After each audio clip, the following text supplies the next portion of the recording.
20살의 박정수는 세상의 반대를 무릅쓰고 한 남자를 사랑했다. 그의 이름은 박훈. 가난한 고시생이었지만 마음은 누구보다 따뜻했다. 문학을 좋아했고 시를 잘 썼다. 당신은 내 삶의 봄이에요. 그 말이 인생의 전부였다. 하지만 그 사랑의 끝엔 한 생명이 찾아왔다. 임신이었다. 모든 문이 닫혔다. 박정수는 서울 외곽 산부인과로 숨었고 박훈은 병원 밖에서 기다렸다. 출산 당일 정수는 극심한 진통 끝에 결국 의식을 잃었다.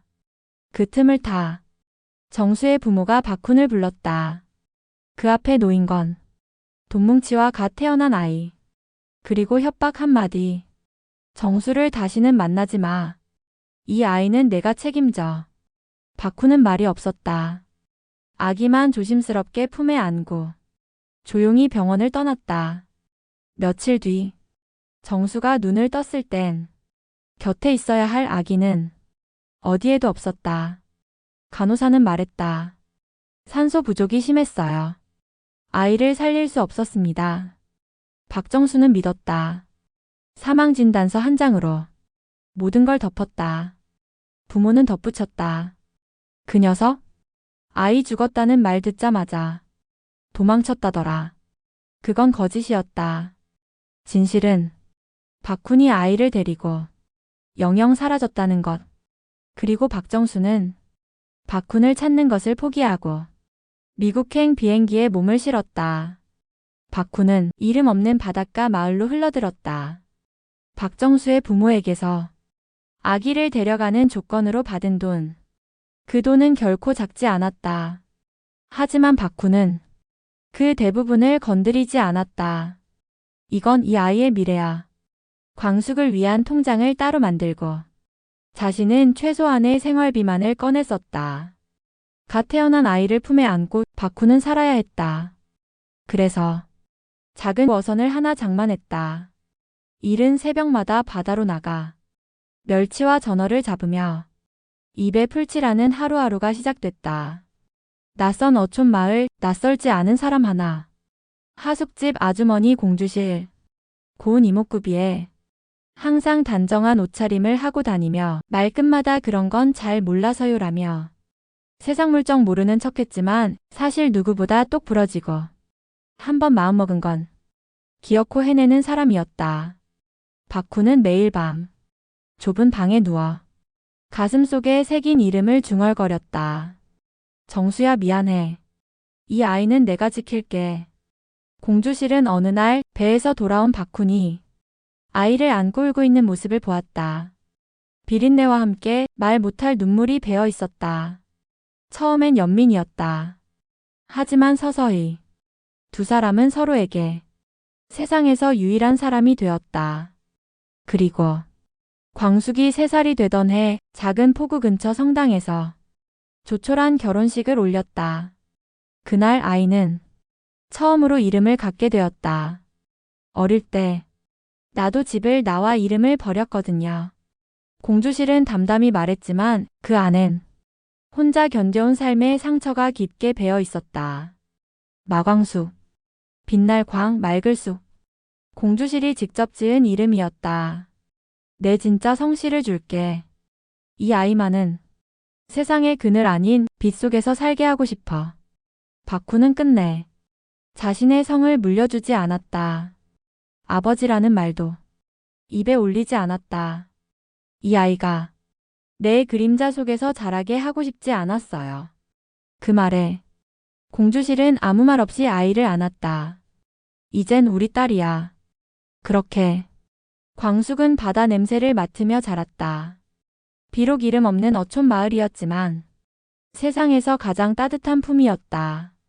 그러나 그 따스함은 오래가지 않았다. 하늘이 잔뜩 흐렸던 어느 날 아침 바다로 나서는 박훈의 뒷모습은 이상하리만치 단정했다. 모두가 말렸다. 파도가 심상치 않다며 오늘만큼은 나가지 말라고 붙잡았다. 하지만 박훈은 고개를 끄덕이면서도 의지를 꺾지 않았다. 금방 다녀올게요. 공주실 고기도 좀 사 먹이고 광숙이 예쁜 옷도 사 입히려면 부지런 떨어야 해요. 오늘만 다녀오면 당분간 쉴 겁니다.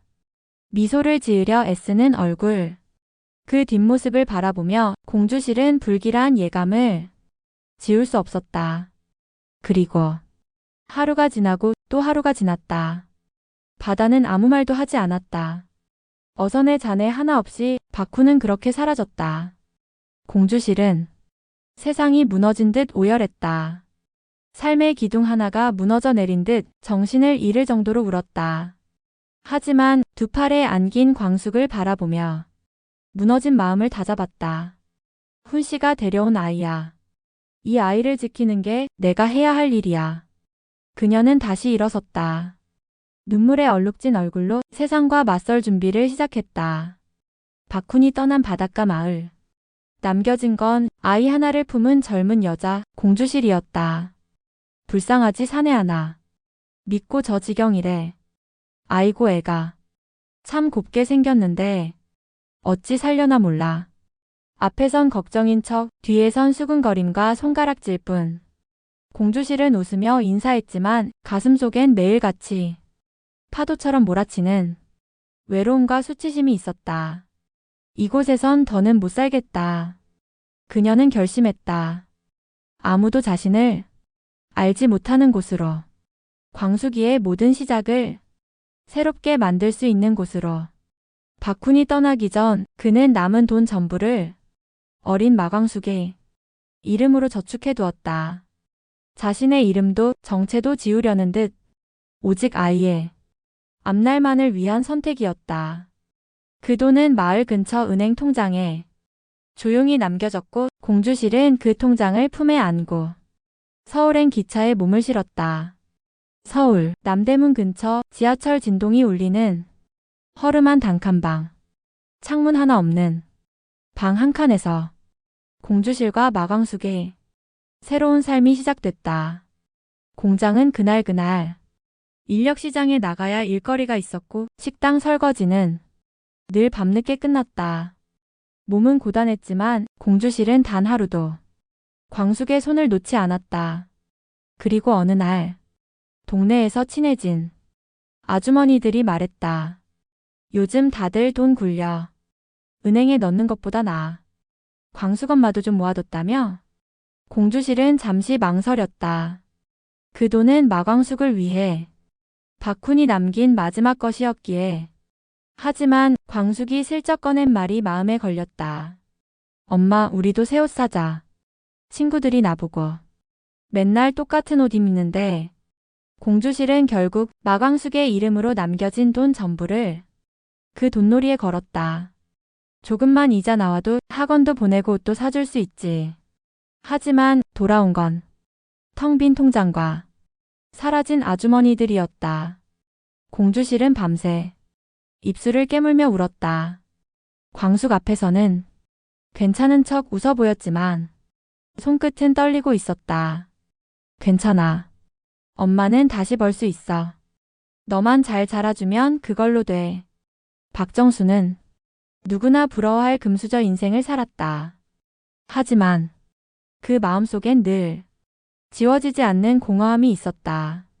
그 공허함의 시작은 20살 박훈과의 사랑 그리고 첫 아이의 상실이었다. 모든 게 부모의 뜻에 의해 지워졌다. 박정수는 결국 미국으로 떠났다. 거기서 또다시 부모가 정해준 남자와 결혼을 했다. 그리고 딸을 낳았다. 그 딸은 훗날 한국으로 돌아가 LX그룹 대표 한동석과 결혼했고 아이 둘을 낳으며 잘 살아가고 있었다. 박정수는 미국에 남았다. 딸과 손주를 멀리서 지켜보며 스스로를 다독였다. 이 정도면 괜찮은 인생이야. 하지만 그 평온도 오래가지 않았다. 갑작스러운 딸의 사망, 그리고 곧이어 남편의 죽음까지 단 2번의 이별로 그녀는 다시 무너졌다. 남은 건 텅 빈 집 그리고 흐릿해지는 기억뿐이었다. 정신은 자꾸만 옛 기억을 뒤섞기 시작했고 박정수는 스스로를 잃어갔다. 병원에서 내린 진단은 알츠하이머 초기. 그 말을 듣는 순간 머릿속에 단 하나의 이름이 떠올랐다. 박훈. 세상에서 마지막으로 잊지 말아야 할 이름. 그 이름을 찾아 박정수는 다시 한국행 비행기를 탔다. 사라지는 기억 속에 꼭 하나만은 다시 찾아야겠어. 박정수는 한국에 돌아온 지 얼마 지나지 않아 한 가지 사실을 듣게 됐다. 한동석에게 새 여자가 생겼다는 것. 그리고 그 여자는 마광숙이라는 이름의 여자였다. 처음 본 자리에서 박정수는 차가운 눈빛으로 그녀를 후었다. 당신이 그 사람? 말끝마다 가시를 품은 박정수는 마광숙에게 모진 말을 쏟아냈다. 가정 있는 남자랑 잘도 웃고 떠드네요. 이 나이에 새 출발? 허울 좋은 말장난이죠. 그 말에 마광숙은 고개를 숙였다. 며칠 뒤 박정수는 독수리 술도가를 찾았다.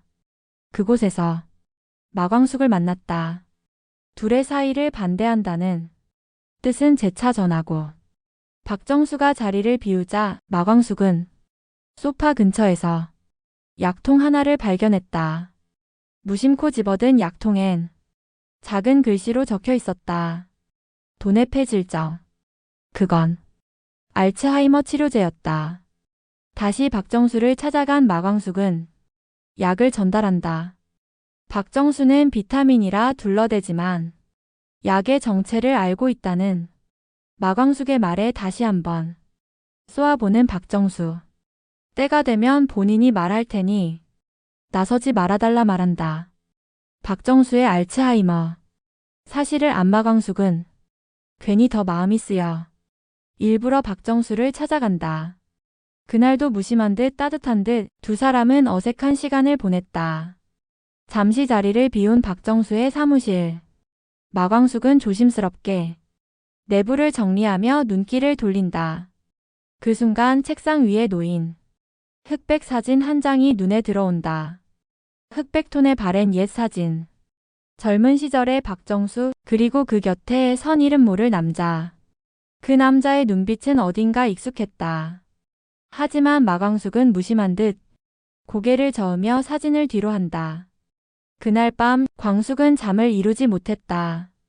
계속해서 그 사진 속 남자의 눈빛이 떠올랐다. 그제야 떠오른 한 장면. 어린 시절 공주실이 밤마다 혼자 울던 그 밤들. 담요 속에서 등을 돌리고 흐느끼던 그 순간들. 그리고 마광숙이 슬쩍 바라보던 사진 한 장. 희미한 전구 불빛 아래 놓인 액자 속 남자. 지저분한 수염, 헝클어진 머리카락. 하지만 눈빛만은 깊고 따뜻했던 남자. 하지만 두 사진 속 사람의 모습이 너무나 달랐다. 박정수의 사진에는 깔끔한 차림의 신사 느낌이라면 공주실의 사진에는 그 반대의 투박하고 거친 느낌의 남자였기 때문이다. 그녀는 혼잣말처럼 속삭인다. 대체 누구야? 그 사람은?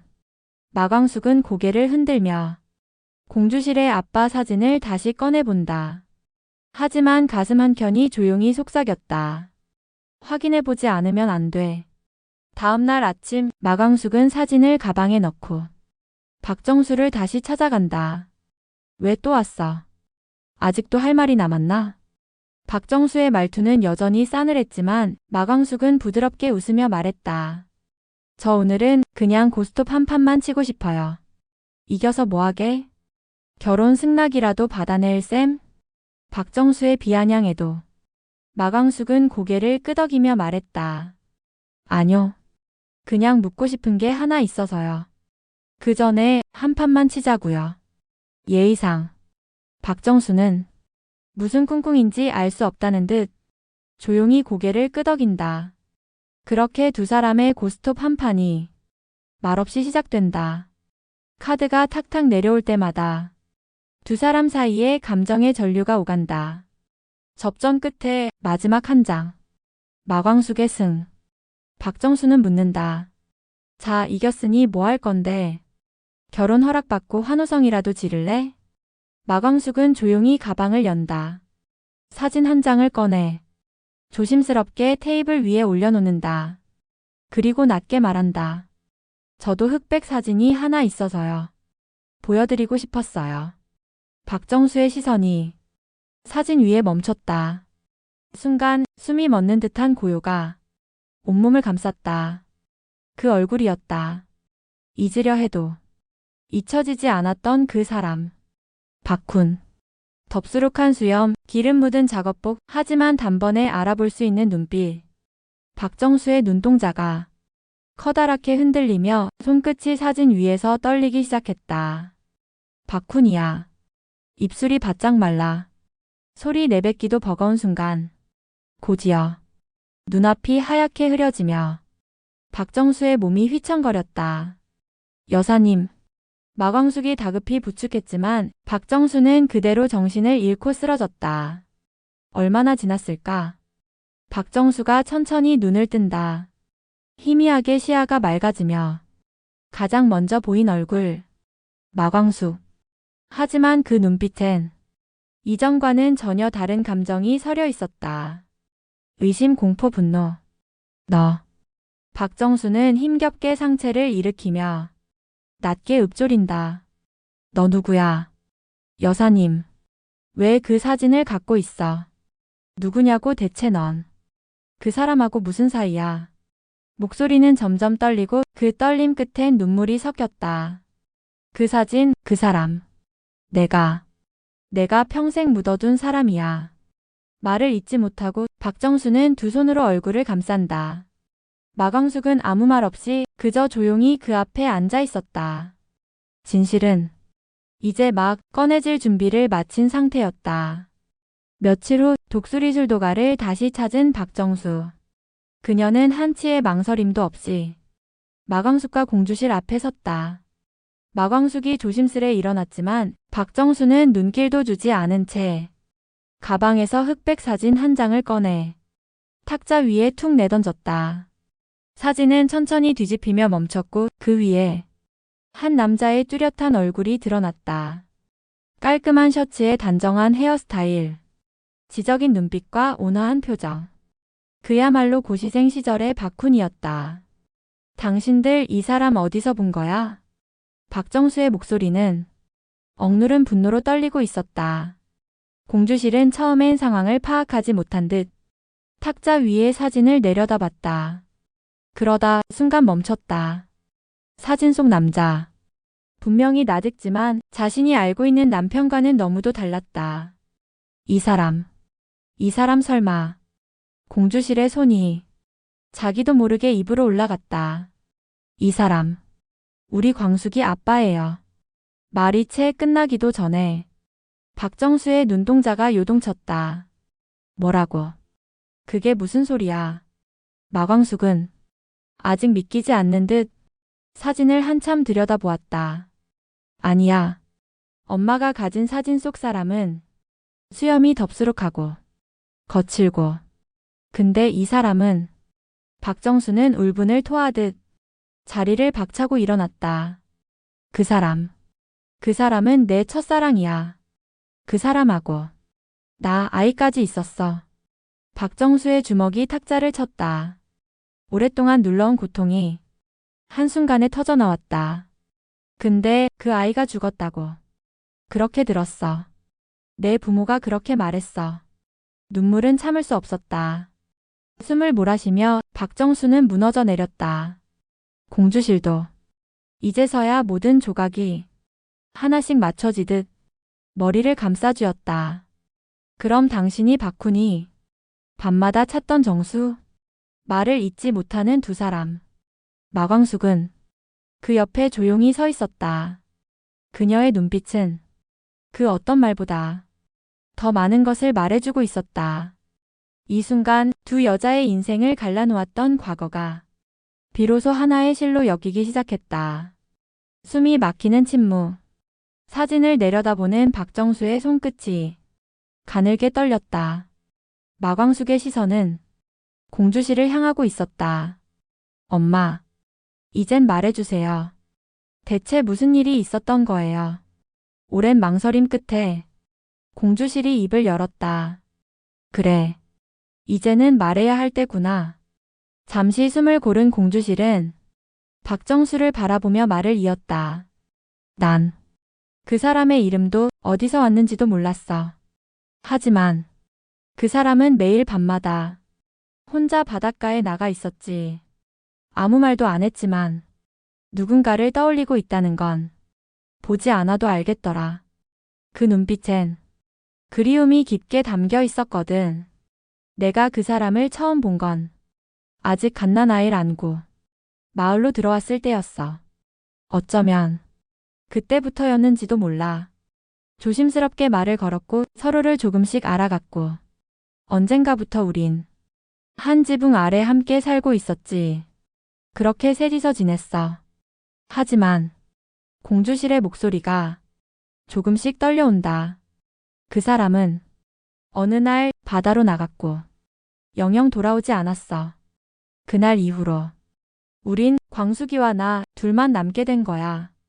잠시 말을 멈춘 공주실은 탁자 위에 놓인 사진을 바라봤다.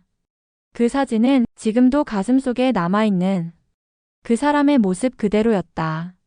맞아. 그때 처음 아이를 안고 왔을 때의 그 얼굴이야. 그리고 마침내 쏟아진 오열.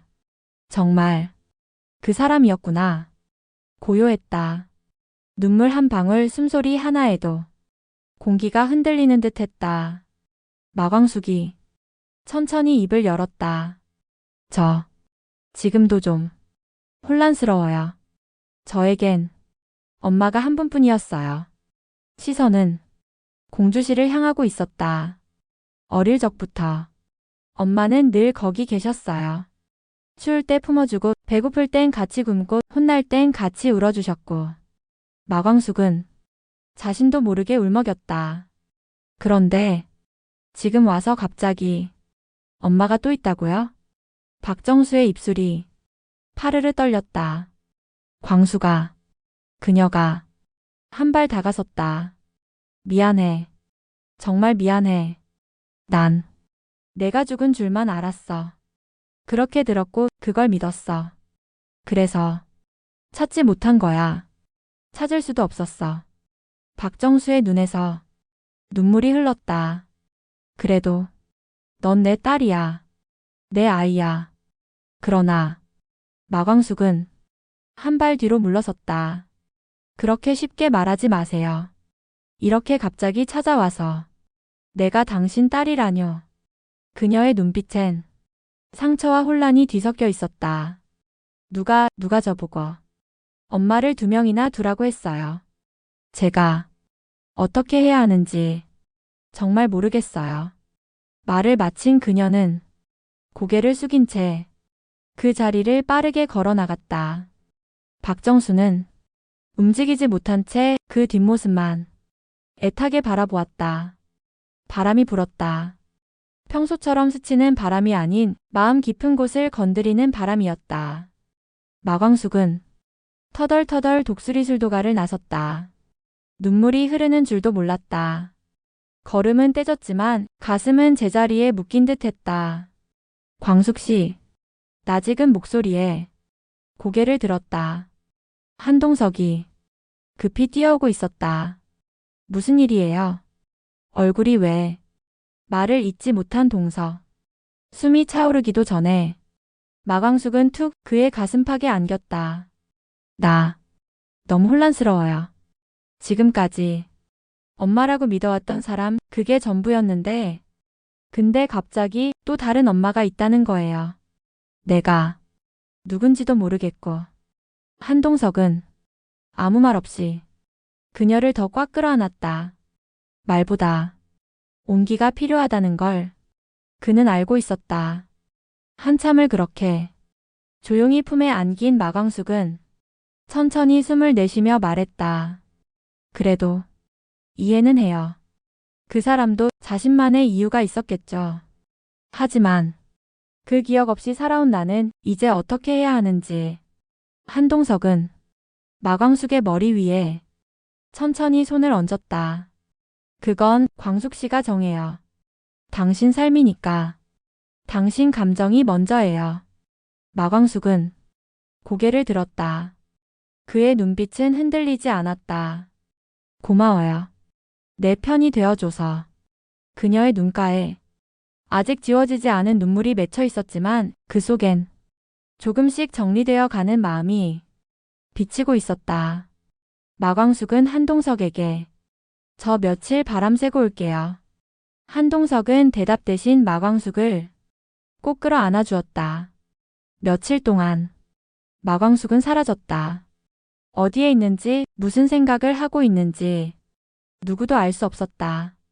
공주실은 밥을 지으며 수저를 놓고 잠에 들려다 눈을 떴다. 한동석도 독수리 형제들도 하나같이 마음 한켠이 비어 있었다. 그리고 어느 날 조용히 열린 술도가의 문. 익숙한 발걸음 소리에 공주실이 고개를 들었다. 다녀왔어요, 엄마. 잠시 멈칫하던 공주실의 눈가가 순식간에 붉어졌다. 어디 있었어, 이년아. 말은 쏘아붙였지만 품은 누구보다 따뜻했다. 그녀의 품에 안긴 마광숙은 조용히 속삭였다. 엄마. 저에겐 엄마가 한 분뿐이에요. 추울 때마다 손 잡아주셨고 힘들 때마다 곁에 있어주신 분. 하지만 마광숙은 한 발 물러섰다. 저를 낳아주신 분이 살아계신데 그냥 모른 척하기엔 제 마음이 허락을 안 해요. 공주실은 그 말에 고개를 끄덕였다. 그 마음 이해 안 되는 거 아니야. 내가 널 키웠지만 널 낳은 사람도 분명 너한텐 소중한 존재겠지. 그래도 기억해. 널 안고 있던 것도 달래던 것도 다 나였다는 거. 두 사람은 그렇게 서로를 바라보았다. 그 어떤 말보다 깊은 감정이 오가는 순간이었다. 며칠 뒤 마광숙은 박정수를 찾아갔다. 그리고 조용히 말했다. 확인하고 싶어요. 진짜로 그런지. 검사는 곧바로 진행되었고 결과는 부정할 수 없는 일치였다. 마광숙은 결과지를 내려다본 뒤 박정수를 바라보았다. 저에겐 낳아주신 어머니가 계세요. 그게 박정수 씨예요. 하지만 저를 키워주신 분도 계세요. 그분이 제 삶 전부였던 분이죠. 그래서 두 사람 다 제가 외면할 수 없는 존재예요. 박정수는 가늘게 떨리는 눈으로 마광숙을 바라보았다. 그리고 천천히 고개를 끄덕였다. 그래. 그게 맞는 말이야. 사랑해. 내가 할 수 있는 말은 그 말뿐이야.